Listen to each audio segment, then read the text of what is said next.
Baik, perkenalkan nama saya Kari Jessica Taupolon dengan NIM 12018404448 dari kelas SI 4208.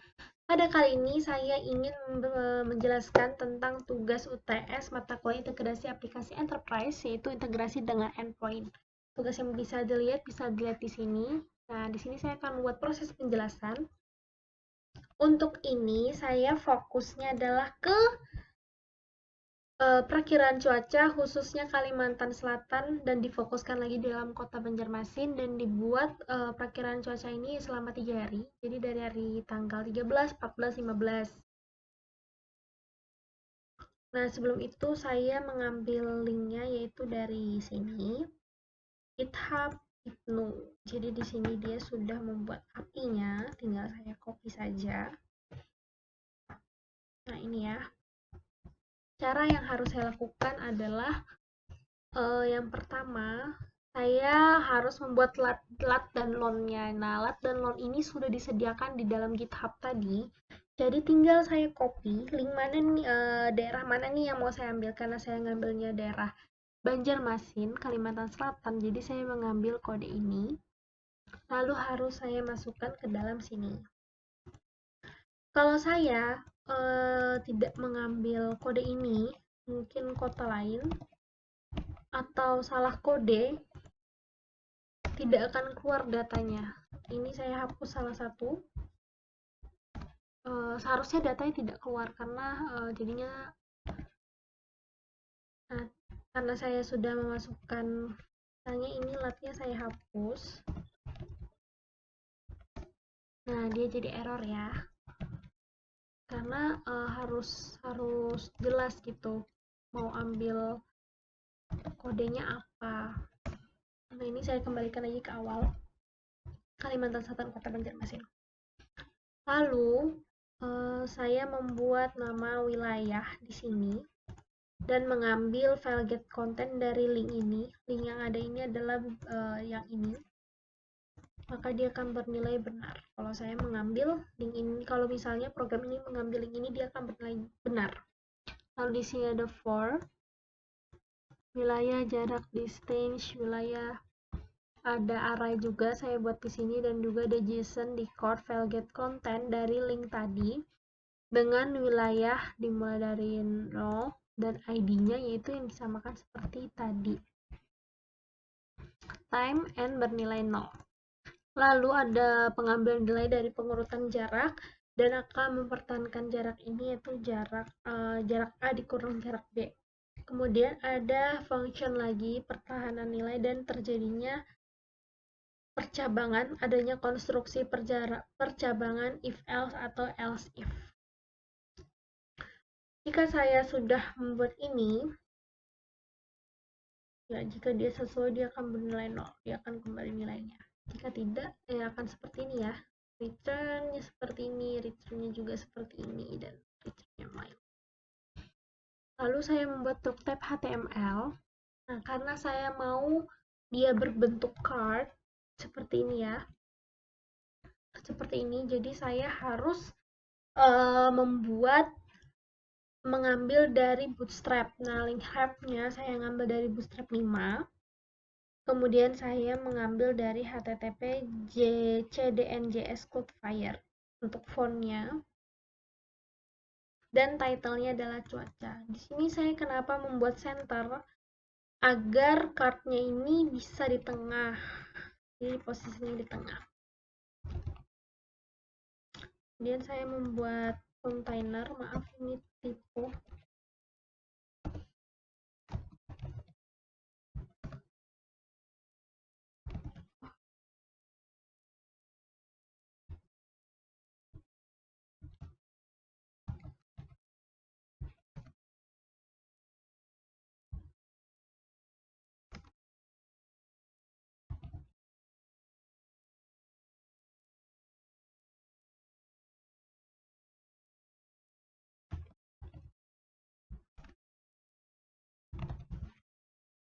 Membuat kontainer di sini dengan tujuan supaya dia berada di dalam satu tempat. Nah, untuk kontainernya di H1 atau di font H1, saya ingin memasukkan provinsi dan kota, tapi dia terjadi secara otomatis, jadi tidak saya ketik Banjarmasin, Kalimantan Selatan, Kota Banjarmasin, melainkan saya membuatnya seperti ini. Wilayah, 0 ini adalah arraynya ya, karena array selalu dimulai dari 0.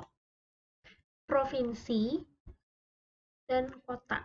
Kenapa saya bikin ini provinsi dan kota? Provinsi dan kota ini sudah ada di dalam sini. Jadi kita yang mengikuti nih provinsi, oh namanya provinsi, oh namanya kota. Jika saya membuat provinsi ini menjadi provinsi, nah Kalimantan Selatan jadi tidak keluar, tapi kota Banjarmasinnya masih keluar karena saya masih mengikuti. Jika saya kembalikan lagi menjadi provinsi, dia akan kembali lagi Kalimantan Selatan, Kota Banjarmasin. Nah, jika sudah saya membuat for each-nya, ini untuk cuacanya, bukan cuaca, ini ke jamnya, jam cuaca. Jam cuaca itu maksudnya adalah ini tadi ya. Nah, ini langsung ke kode Banjarmasin 501325. Jam cuaca ini adalah tanggalnya, jadi ini ada tanggal 4.13, lalu juga ada tanggal 14, ada juga tanggal 15, dan juga ada jam-jamnya. Nah, ini tujuannya agar jam dan cuacanya, jamnya itu tetap teratur keluarnya, jadi dimulai dari tanggal hari ini sampai tanggal 2 hari ke depan, dan waktu yang sudah disesuaikan. Setelah itu saya membuat card-nya. Di sini ada card call ended, bla bla bla bla. Nah, untuk H4-nya ini, untuk penulisan H4-nya ini, seperti tadi saya bilang, saya tidak menulis langsung, melainkan saya harus menulis kata cuaca. Jadi saya karena menggunakan api, saya nggak harus menulis cerah berawan atau hujan, melainkan secara otomatis. Di sini bisa kita lihat cuaca cerah berawan. Lalu ada juga cuaca cerah berawan di tanggal berapa itu disesuaikan langsung dengan program yang saya bikin. Nah, cuaca berawan. Nah, karena tadi saya sudah membuat ini waktuannya tadi, otomatis dia akan menyesuaikan juga dengan yang di sini. Karena namanya di sini adalah cuaca. Nah, sama-sama cuaca nih. Jadi karena sama-sama cuaca, berarti mereka bersangkut paut ya.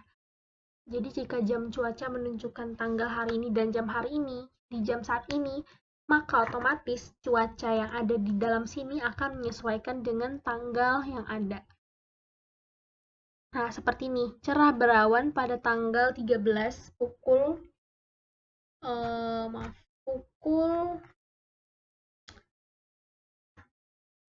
pada pukul 18.00.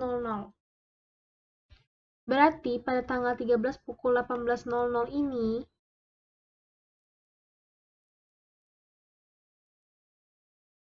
maaf saya masih mencari. Nah, ini ya. Jam cuaca cerah berawan. Nah, dia menyesuaikan nih. Menyamakan karena ada kode yang tadi saya telah buat. Mereka ini menjadi satu kesatuan lah istilahnya. Kemudian untuk gambarnya ini, kenapa bisa ada gambarnya ini? Kita harus membuat kodenya. Nah, linknya IMG-SRC-nya itu sudah saya dapatkan dari sini. Sesuaikan kode cuaca dengan icon di folder, tapi tidak perlu memakai 5.png. Jadi, hanya memasukkan slash icon, tapi kita buat lagi seperti tadi, cuaca dalam petik kode cuaca. Jadi, akan menyesuaikan lagi sama seperti tadi. Tanggalnya apa, kode cuacanya apa. Nah, seperti yang tadi ya. Ini tanggal 13 bulan 4 pukul 18, kode cuacanya 1. Nah, kode cuacanya 1 itu yaitu cerah berawan, jadi gambarnya akan seperti ini. Lalu cuaca, jam cuaca. Ya, seperti itu presentasi saya, dan ini bisa dilihat hasilnya. Dari tanggal 13, 14, 15, sudah jelas, sudah disebutkan cerah berawan, hujan petir. Sekian presentasi dari saya, salah hilapnya mohon maaf, terima kasih.